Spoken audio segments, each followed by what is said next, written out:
Like feminism is a broad term that isn't necessarily attentive or specific to context or time or space or to communities, and it changes according to who you talk to.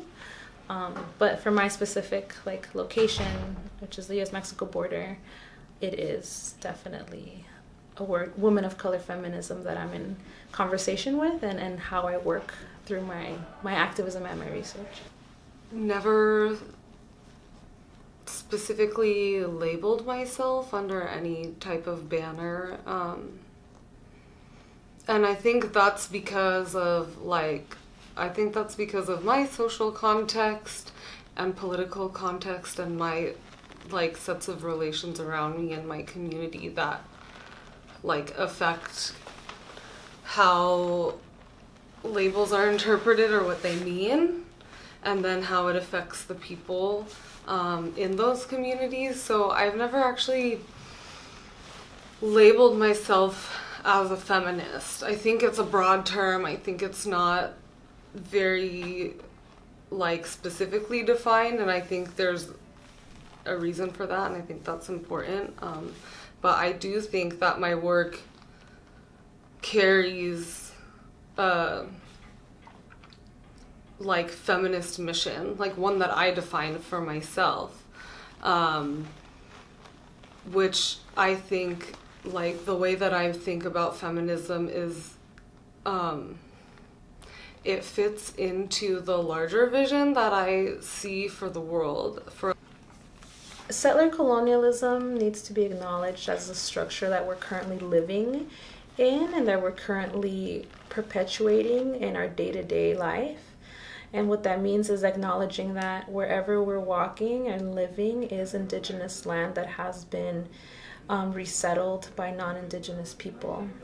So acknowledging that here in California, we're currently living under two settler structures that we need to name as Spanish colonization and English colonization that has made this what we now call California and what we now call the United States.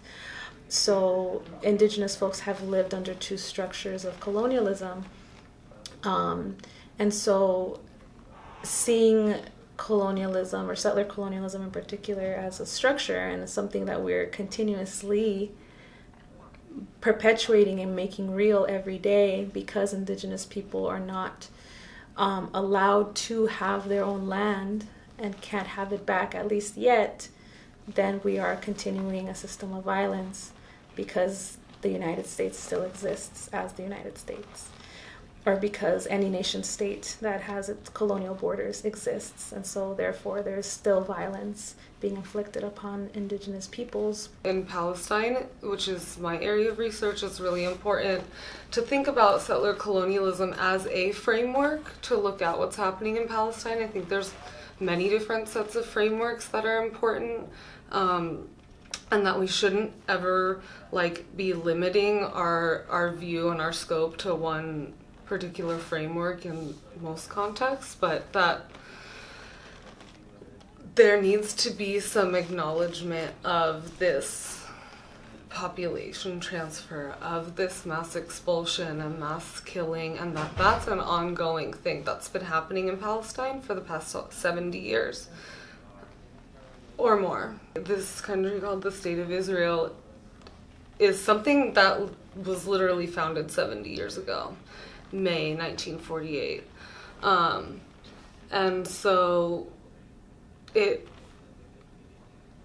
in order for it to exist and to continue to exist, it needed to displace indigenous folks, and it needed to build an infrastructure of militarism in order to maintain that displacement and to continue to grow as a state.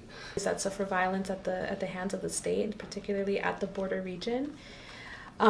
It's important for people like, let's say, doctors to understand the ways that the border inflicts violence on their patients, right? Or it's important to think about scientists who are actually studying and mapping out the air pollution, to think about the ways that the border inflicts violence and the ways that it's being mapped onto their research, onto their graphs, and to think about the solutions that each of these practitioners, whether it be scientists or doctors or activists, And to think about solutions collectively, I think it would be really powerful.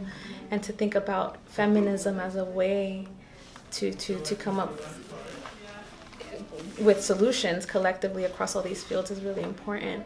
And to think about the border in all these different fields would be really beneficial for dismantling oppression and to dismantling the borders themselves.